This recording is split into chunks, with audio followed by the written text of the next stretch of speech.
So what I'll do is I'll run through a little bit about what my company does and what it's about. Have you guys ever heard of Wearable World? Do you guys know anything about us?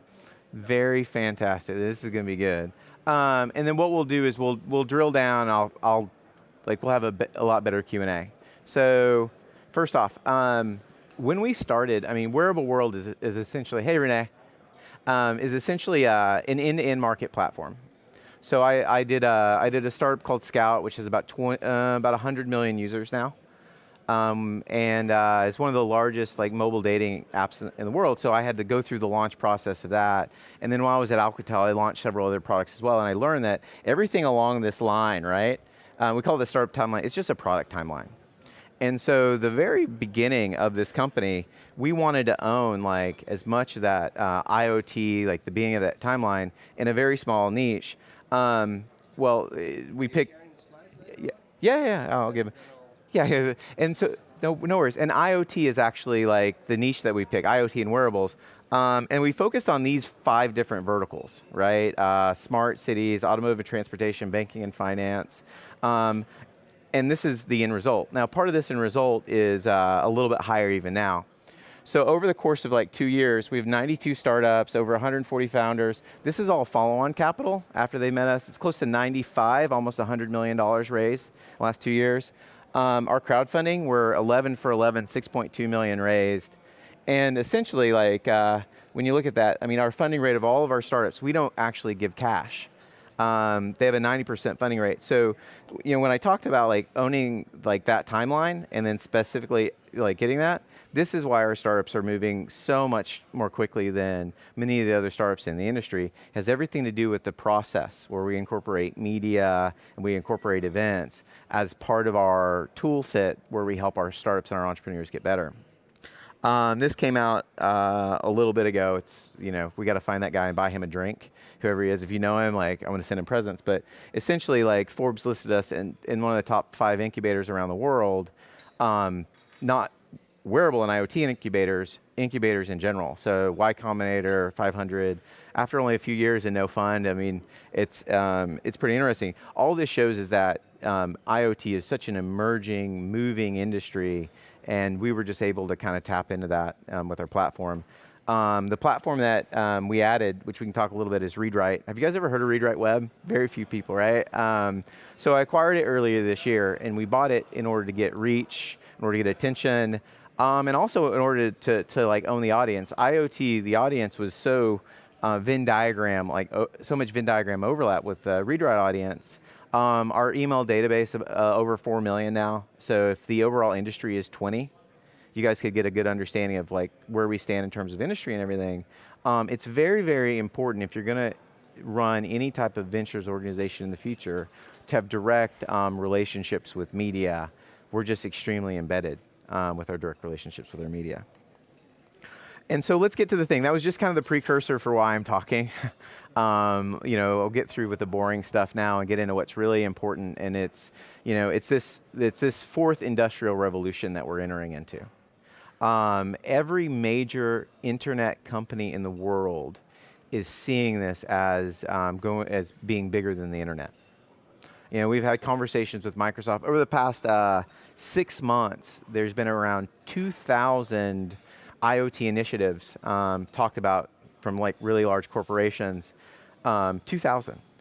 If you talk to most of those CTOs, and we've talked to a lot of them, they don't have any idea what's going on, right? Everyone's just kind of panicked.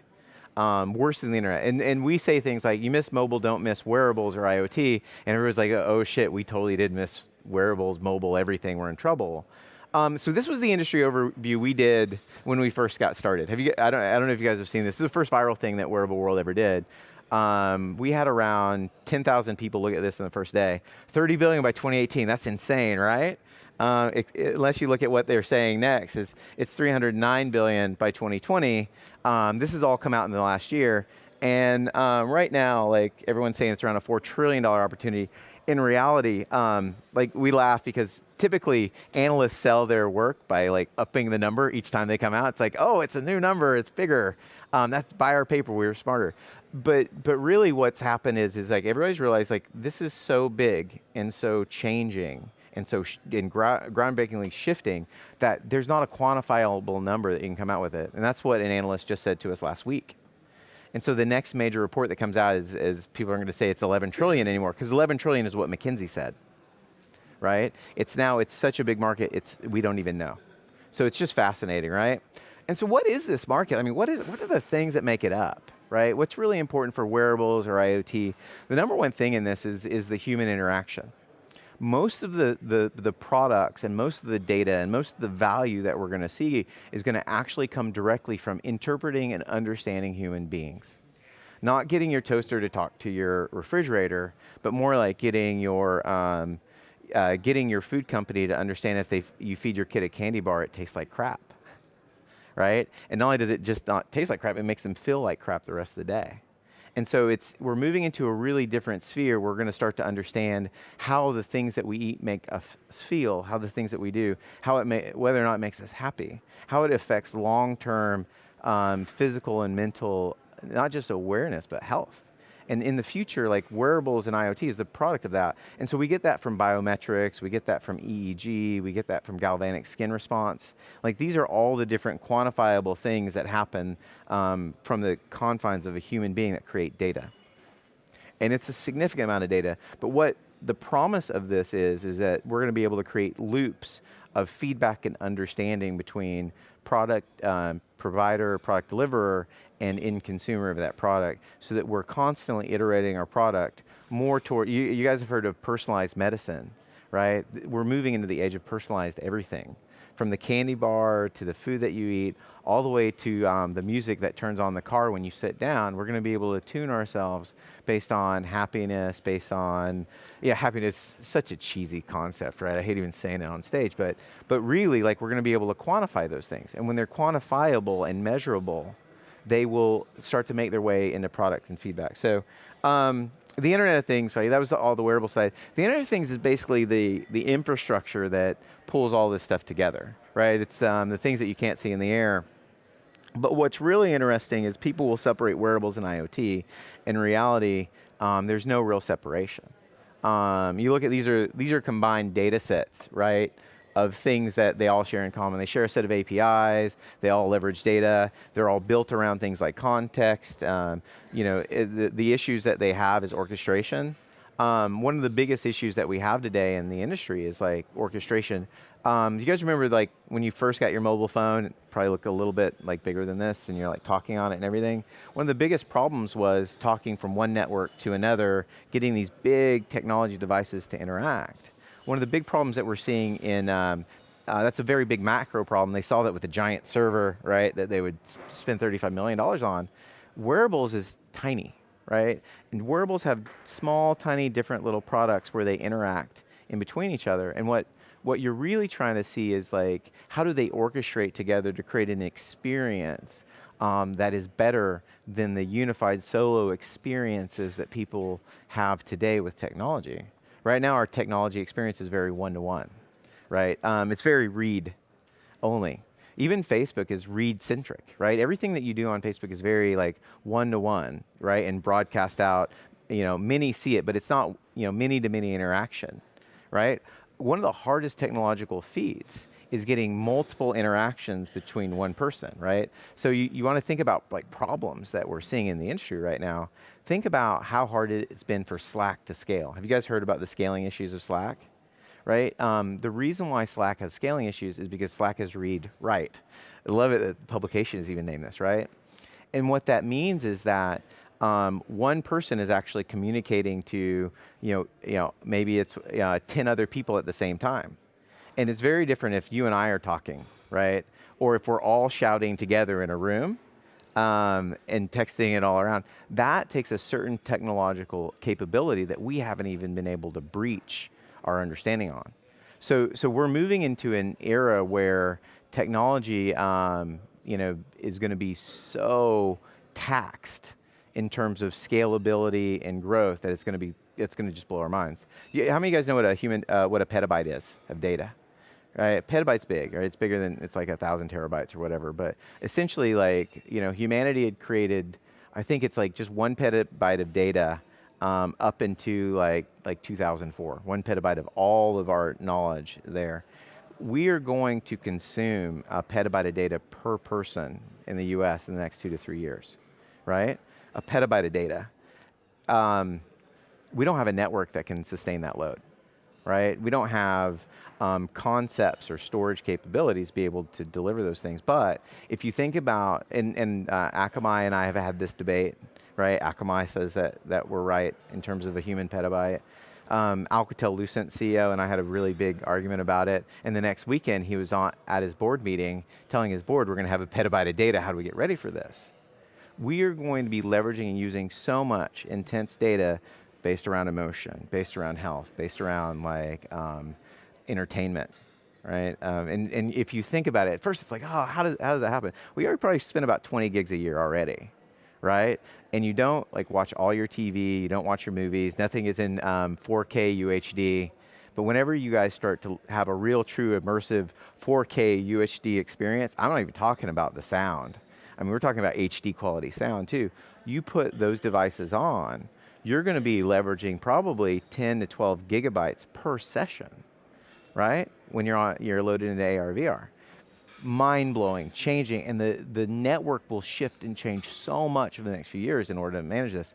Whole new revolution, everything. In fact, I wouldn't buy a single router from Cisco or anybody right now because it's going to be so different and so like game-changing. All these billion-dollar projects where people are creating IoT cities in the desert, it's all bullshit, right? The technology cannot handle the load, and it's only going to be a test for now. But that changes. Anyway, I'll get through this. And what this does is we're moving into this like world. Have you guys ever seen a DIKW pyramid? People use it different than I use it. So when you see it, like, don't always just assume that it's what I told you, right? So, so it's just like Maslow's hierarchy of needs, right? And basically you start down here with data, that's like the ones and zeros. That's like when you're putting the text in to post it to Facebook. As you get those data sets and start to understand them, right, you can start to form them into intelligent, like, understanding about anything, right? And so you move it up to here. Once you get to information, right, which is really where Facebook is right now, like Facebook and Google, everybody's in between information and knowledge. You can take that information and create series of tests for your users to be able to understand, like, and create rules over time. After you move this up into knowledge over time, like, you'll be able to kind of move it to a whole nother area, which is what we call wisdom. And what I mean with wisdom, it sounds super hokey, but really what it is it's being able to take data sets and understand how people move through the environment, and with a reasonable frequency be able to interpret what they're going to do next. We had a startup called Taploid, and we were leveraging social data, and what we could do is we could tell who you were going to break up with, and with a likelihood who you were going to date next, right? Facebook already knows. You know, don't let them talk to your fiance or next girlfriend. Anyway, so but the gist of this is like, and this is just kind of like, this is more the analytical side of this conversation. In general, just don't be scared, right? Scared is what we say in America. Everything is fundamentally changing in media and, well, I mean, just anywhere. CPG, banking, finance. There's not an industry that is not fundamentally shifting in terms of trillions of dollars. It's very, very scary if we don't get in front of it. Like, people will lose jobs, right? Things will not work well. Case in point, IoT startup, right? As I call it, Uber. Travis, not the nicest guy in the world. Travis's whole point is he wants to take all these automobiles that are costing him around $12 to $15 a ride, right? It's really kind of an upside down model. They spend more than they make right now, and create all these cars and make them all self-driving cars, right? And you're like, self-driving cars, when's that going to happen? I was in one last week, not last, I want to say it was November when I was in the Audi one. They took me around the track going 100 miles an hour. No one was in the front seat. They took all these dignitaries there. Like, it's happening. Self-driving cars are happening. What does that do to the market when all these people, like tens of thousands of people who are making extra money, all of a sudden don't have jobs anymore, right? Real shattering stuff. We do a lot of stuff. Anyway, it's just interesting, like where the market's going. I'm trying to think what I can talk about, what I can't. in the next 2 to 3 years, you'll see this like automatic cars being on the road. Like, what do we do now? Like, how do we change it? Anyway, what's driving this? So let's get to something a little bit more fun, and we'll kind of move on. You were born connected, right? This is kind of the ethos. Everyone's like, why? Why do we even care about connected stuff? This is kind of Wearable World's thought. So you were born connected to another human being, and we think that most technology, by the time you get here, you're yearning for that connection. Why is social so important? Why do we invent things like the telephone, the train, the plane? Everything is about bridging that gap of human aloneness and bringing it all together. IoT, deep social connection, AR, VR, a lot of that stuff is driving there. And what we're seeing right now is this stuff like being attached to babies. So in the future, where kids don't know a world without Instagram, and kids don't know a world without Facebook, and kids don't know about a world without the mobile web, they're not going to know a world without being connected. So right now it's for health issues. This prevents early SIDS, which is sudden infant death syndrome. It allows you to understand if your child's going to be sick before he even gets a fever.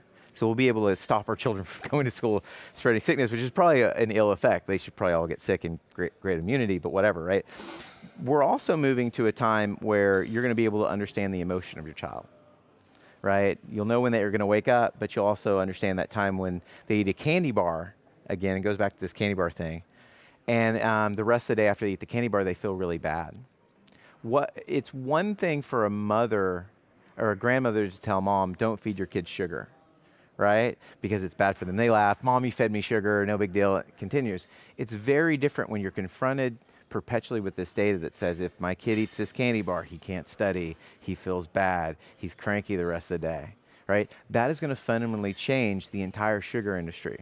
That one example of IoT alone should be enough to scare us all to death. And so we call this the personal data impacts. It's a powerful use case. But companies are already using this today. To get into how this looks, how many of you guys have taken longer than 6 seconds to load a web page in your life? Raise your hand. All right? What would happen today? You'd be like, you'd throw the computer out the window, you'd yell, you'd be like, I'll never visit that site again.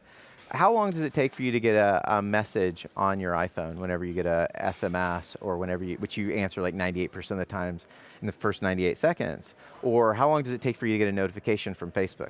Count it out. You can't get faster than 6 seconds. It's just inevitable. But right now we're moving where these wristable watches, I don't have any of my stuff on me today. I just came from the plane. But if you want to talk to somebody or get data now, it takes this long. This is the difference. And you don't think that that's a big deal. Like, 6 seconds, it's not that big a deal. No, it's an extremely huge impact and a change in how we're going to interact and leverage technology in the future. It's going to be based around emotion. It's going to be based around emotional data. But it's also going to need to be that fast. And if you can't arrest your end user's attention, give them the data and information that they need, no matter what you're doing, it'll be completely obsolete in the next 3 to 4 years. I got one success study, just so that we don't look like we're just talking like crazy. I removed all the markers on it. So this is with a very big gum company. And the gum company, just one quick example that I think is interesting. About 2005, people stopped buying gum. Huge market crash, like 30%, right? Gum was over. Everyone's like, what is happening, right? There's something that fundamentally changed in 2005 that caused this to happen, right? You guys remember, do you guys even know when you usually buy gum? Most people don't. You usually buy gum when you're in line, you're at the store, and you're just like sitting back, you're reading these really crappy magazines, and you're like, I'll get some gum. What happened? Different. So the human animal, all of a sudden, instead of like sitting there, standing in line, like wondering what's going on, hey, that girl up there's cute, I wonder what she's having for dinner, you moved to where you were this the whole time. And so by the time you got through the line, right, and paid for your gum, you're like, oh my God, I don't care about the gum, and you left. Billions of dollars were lost, right? And so we approached a really large gum company. Talk about Fear of and we were able to take and look at people's EEG, look at their galvanic skin response while they were chewing gum. And you know what we figured out? We learned that chewing gum actually de-stresses you. Chewing gum actually helps you concentrate. And so now, whenever we can pick up on a watch or anything that you're stressed out or that you're having a problem concentrating, we can now send you, we can read that data and we can send you like proof with a claim that says, hey, you're kind of stressed out, go for a walk, chew some gum. Go get some gum and make you feel better, right? And so this was a study, this is an actual study that we did with one of our startups, Sensum, right? And it's really cool. There's some good media implications too. Sensum understands your emotion through all the different disparate data signals from different wearables. We put this on a politician and a reporter on C-SPAN, right? And so you could see the politician stressing out as the reporter asked them questions. And you could see the reporter stress out as they prepare to ask the questions. So you can start to understand and see all these things. That's kind of the future of where this is going. I want to invite you guys to this. We have this IoT Global Council. There's one German guy on there, Andreas Wagen. He invented the one-click. And then this is kind of a new announcement. It'll be kind of quiet. But so Eric Schoenfeld, who's one of the people that founded TechCrunch, has joined the team. And we're building an IoT Global Council with them. And you guys are all invited to come and join it. We'd like to have some media people in the space and stuff like that, but it's really great. Neil Silverman's from Demo. The whole purpose of this is to really sit down and take people, gauge people's understanding around what's going on. But it's actually a pretty big announcement. Eric founded TechCrunch with Mike Arrington. Anyway, I could talk about Runtastic, Misfit, and Pebble, but I want to get to your guys' questions just because it's kind of a tight-knit group. So yeah, shoot, let's chat. Thank you. Yay. Yay.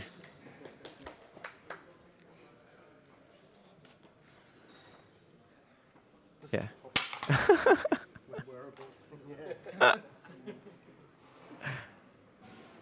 Once they implant a chip in you, it is so much easier. All this goes away.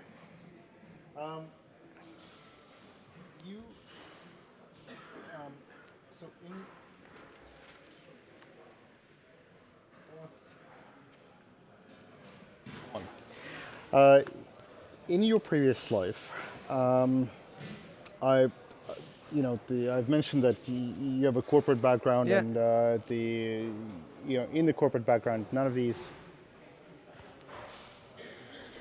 innovative things, or maybe not none of them, but a lot of them would die before they would even reach the consumer or reach the objective. Do you see, what are some of the challenges, how do you overcome this as a challenge in the corporate segment today, and particularly as it applies to media? How do you address the persistence of a sort of old school mentality or corporate culture in media? So I think it's very important, right? Companies in general, larger corporations, are not designed to be innovative, period. And here's what I mean. This for a smart reason. Your largest P&L, right, $1 billion P&L, you stick your best talent, your best executives on your best product in order to ensure the survivability of your company. Even if you have a big market dominant position and a big P&L, it's still hard as everything in order to maintain and be successful. You actually, large corporations teach executives that if they're a good executive, they have a big P&L, they have lots of people that work for them. Right? And so the majority of the best executives, the best talent, will always float towards your bigger P&Ls in a larger corporation. Your bigger P&Ls are not where your innovation is. Your innovation is in disrupting your larger P&L. Your innovation is in finding something that's peripheral, that's not even core to your core business, growing and building that out.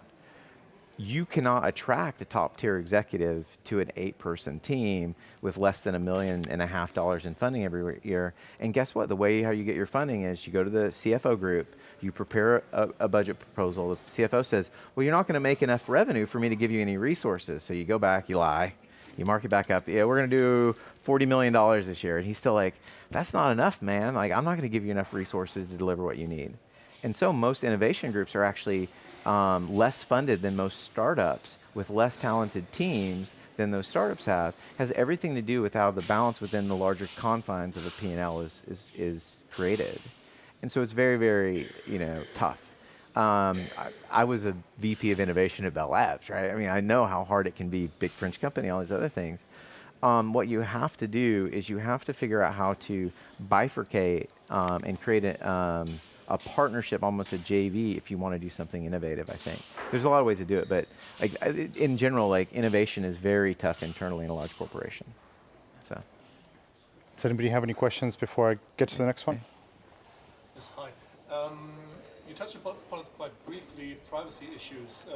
You think that will be solved yeah, again? yeah. Privacy issues, how do you see that to be solved? Yeah, it's very, very one of the most important questions. And here's what I'll say, right? In America, we have a really big problem with another like bad issue, right? It's teen pregnancy. And the way that we solve teen pregnancy in America, it's coming around here. It's coming as we've got one group that all they do is talk about abstinence, abstinence, abstinence, abstinence. Do not have sex, right? There's no talk about responsibility. Right, and in Europe, it's much the same way, right? Data, if you, no, don't use data, stay away from data. People's data, is not yours, it's bad. It's like, it's so stigmatized that all we talk about is staying away from it. So it leaves the only opportunity for people to leverage and use it being outliers, being people that aren't gonna use it for the right things. People aren't gonna have like a positive like approach towards that data. So you're basically eliminating a significant amount of really good, strong entrepreneurs. If they were using that data responsibly, they would build better products. But what it's done is it's chilled most of the effect. Most of the startups here, like honestly, are going to get acquired by American or Chinese companies because what the data's purpose is to iterate that product and make that product better. If you can't take wearable data and figure out a way to like create better products with it, you will constantly have issues, right? You'll never be able to perfect a product and never be able to take one to market that actually impacts people's lives because you have to understand where they live, and that's where the data is, right? So it's very, very important. If you teach responsibility, right? And the responsibility should be this: your contract with the end user should only go as far as building products that make their lives better, happier, more enjoyable, right? Not to serve up ads. If that's the only reason why you're using the data, you're using it wrong. That's the only reason why people are trying to use it now, because we've restricted it so much. If we allow for people to actually responsibly leverage that data and encourage that versus discouraging any touching of the data at all, you'll build better products. It's a very dangerous time in Europe right now for a bunch of startups because there's going to be a lot of issues around this funding crunch that's coming. And if you haven't figured out how to like really understand your end user, you're going to struggle. You only do that if you learn how to leverage the data, and you only do that if you leverage that data responsibly to build better products for them. So yeah, I mean, look, everything is always going to get hacked. There's always going to be problems. There's always going to be these things because you're dealing with humans, and humans are smart. They can always break things, right? So I think being diligent on securing that is absolutely essential. But I don't want us to take a step to be foolhardy and to abstain from the one thing that's going to make products successful and improve people's lives, which is the taking in of this data and creating services on top of that that serve people. I hope that it's very, very important to me. Like I'm a huge believer in people's privacy, but like don't be stupid. Right? People want, like there's a social contract with Facebook. There's a social contract with Google. Use my data, but give me stuff back, right? And as long as you're giving me more than you're taking, I feel okay about it. Very funny though in Europe. In the US, corporations can have my data, the government can't, right? In Europe, the government can have my data, corporations can't, because very different from us. But I think that both of those principles apply. So, yeah. Apart from the trust issue that needs to be fostered between the companies that collect your data and use your data, do you see that in some jurisdictions the regulations may be necessary or will inevitably come down? So regulations are necessary, but they should always lead towards happy, beneficial use of data, not abstaining from it. Problem is most of our politicians don't understand any of the issues. They're more about sound bites than they are about actually building products that help people. I mean, We do a lot of work in Asia, and it's really fascinating how the government, when we talk to government officials there, the things that they talk about is, how do we help my people? How do we build technology that helps my people? That's all they talk about, right? Here it's like, how do we make sure that, it's like, that we don't have our data here going to data in Spain to a different server. It's the most ridiculous thing ever. Unfortunately, all of our cloud computing is like, all of our data is already all over the place. Like no matter where they say, oh, your server's here, it's everywhere.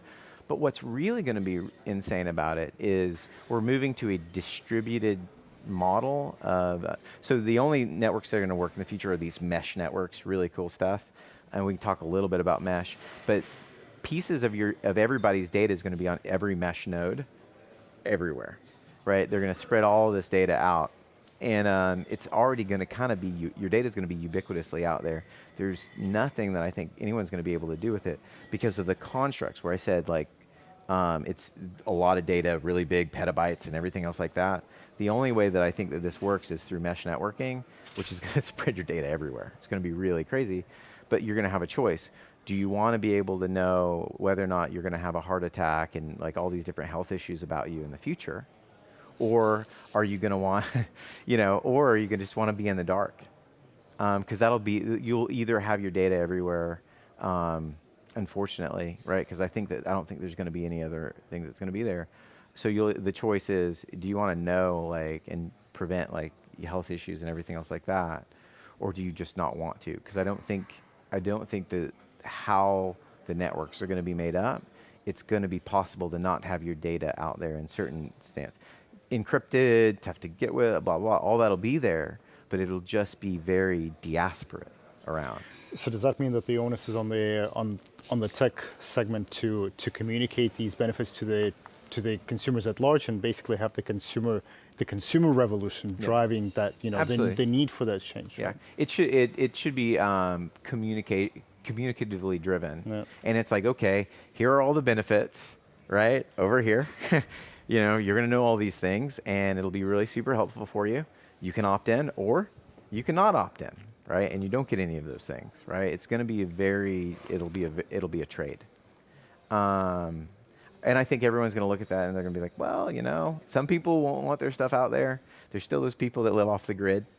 But the vast majority of people, I think, are going to want to leverage this because almost all the products that are going to be built in the future are going to be built around an emotional quotient. They're going to understand how you emotionally feel when you do this. Jaguar just did something with one of our companies where they were driving around, understanding how people emotionally felt when they drove a Jaguar, right? Like you can't get that product feedback testing whenever somebody writes it down. Yeah, I feel like this. You see the we. It's and it's all in real time. It's so cool. We did this at a conference where somebody was watching a video in real time, and you could see it's this one REI commercial where at the very end this woman rappels down. It looks like she's falling. So dope. You see the audible whoa dips. Well, I mean, think about this. Talk about commercials and media. We'll understand that that's the only way to get people to really recognize and understand your commercial in the future is by doing that whoa stuff. So they're gonna have people hooked on sensors all the time, and every commercial in the future is gonna feel like a roller coaster because that's the only way we'll ever even pay attention, right? Super cool stuff. Anyway, any more questions? How do you think the publishing industry should react on? How do you think the publishing industry should react on this? So I can imagine having all this data and maybe be able to have contextual content delivered to maybe the wrist or whatever. Yeah. But how if you look into the future, there's loads more that you can do with it. Oh yeah. Yeah. It's a great time to be in media because you can actually, and we have to shift back. What Fox News and a lot of people have done is basically realize something is that people will just believe kind of whatever they want to believe. It doesn't even matter what you tell them or what you bring out. I think there's finally the opportunity for media companies to take a stand and really get to truth, right? Really drill down into data to understand, oh, you know what? This guy's lying. Like, look at his stuff. Like, he's on stage and he's lying. Like, how hard is that to do? No. Everything he said, look at it. We've got the data, guys. It doesn't look very truthful to me, does it? And so to come back to a point in time where we can be altruists and really push for, and I'm talking more about the news media. Sorry, I can expand in entertainment, but to come back into a time where you can actually understand and call people's bullshit with quantifiable evidence, right? Even then, people still won't believe you because they don't. They'll only believe what they say. But it is our responsibility, I think, as media, from a news side, to start calling some of this bullshit out because it's getting worse and bigger. Hello, we have Donald Trump. On the entertainment side, I think it's really interesting. We had a movie that we did with some same emotional stuff, and it was a horror movie at South by Southwest. And if you weren't afraid enough, we could like whisper in your ear, "We're right behind you." We can, all these different things. And so from the other side of media, the entertainment side, we're moving to where we can actually understand. Like I'm telling you a story right now. I'm changing how I tell it, my body language, everything based on your reaction. Like because I'm listening, I'm understanding everything you do. In the future, like people will be connected to these sensors. Whoever the person is that produces this content will be able to do the same thing, right? And that same thing is they'll be able to basically, how do I say this? You'll be able to change the story, the pitch, the tone, everything based on an individual and an audience. How you're telling that story to them. So think about how that changes movies in the future. Right, you'll be able to interact in real time and not necessarily change the story, but maybe make it more intense here, less intense there, pull those things together. Super fascinating. I'm so stoked to be alive right now. Maybe 20 years from now, I'd say the same thing. But the last thing is the onset of augmented reality and virtual reality. It's really, really different. People are going to try the initial paradigms now, right? Let's see if we can, of course, like porn will be big. There's a lot of things that are going to be big on the AR VR side, right? But what I like best about the AR VR side is that you can take people to places that they've never been, right? Let them experience things deeply and intrinsically, emotionally, right? Through signaling and everything else like that. Really cool stuff. I mean, I want to take this shit right to the moon and to the deepest part of the ocean, and that's exactly where I want to take it. Content like that, I think, is what's going to drive like the initial cataloging. And if you don't, like, look at what the Discovery Channel did with HD television, right? No one thought we needed HD TV at all. And man, then all of a sudden people just started watching it. Like, whatever, we're just watching nature shows, but it's really detailed, So we do shy towards that. And I used to not even believe in like HD audio. I was like, who cares about HD audio? People care. Once you hear things to a certain level and quality, right, you adapt to that and then you just expect it to be so. Anyways, I think that's it. It's interesting you on this last point of VR. I just had a conversation with a previous presenter at the stage, and she talked about sort of crowdfunding journalism and where virtual reality fits into it. And she said that Axel Springer just closed the 360-degree lab in the US, so they just announced that because they think that it's too early, that the consumers are not yet ready for virtual reality and in journalism. So I think she would have been fascinated to hear what you have to say. So I would have loved to have that conversation. Well, and she's all in favor of it. I think she was just as shocked as I think you are that this is happening. That you're all about how this is coming, a few years down the pipeline, and here's a big media house which claims to be making a lot of investments into other areas, but then is not seeing the future for this yet. Yeah, one last thing. So I was part of the mobile revolution, right? That big mobile app thing, change mobile apps and everything. Look at the acquisition difference between that revolution and what's happening today. Oculus, SmartThings, Recon. There have been several $1 billion in an acquisition market. The biggest acquisition mobile I remember in the early days was AdMob. It was like 400 million, right? Like that was a big deal. Everyone lost their minds. People are disappointed now when a company like people were disappointed with Misfits. Only $250 million exit. What's going on? It's an indicator that something's really big. Anyways, thank you guys so much for your time and the jet lag me being up on stage and being the holdouts for when I was supposed to be here this morning. So thank you guys Thanks so very much. A round of applause.